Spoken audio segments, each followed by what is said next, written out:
रातनी अरिया में चोर छीने कंगना,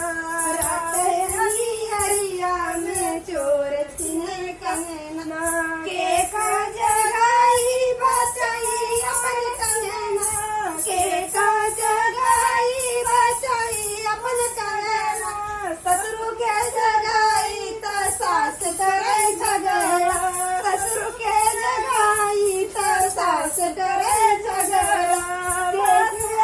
अरिया में चोर छिनाई कंगना,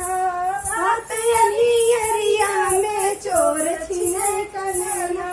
के का जगाई बचाई अपन कंगना, के का जगाई बचाई अपन कंगना, जठक जगाई जेठान करे झगड़ा, जगाई जेठान करे झगड़ा,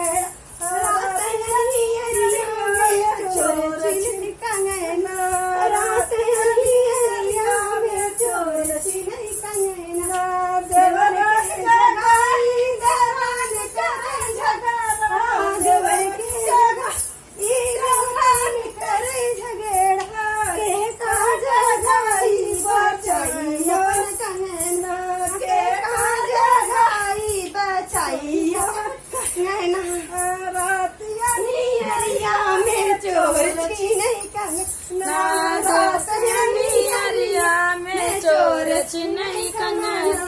देवर के जगाई ननद करे झगड़ा, सैया के जगाई ननद करे झगड़ा,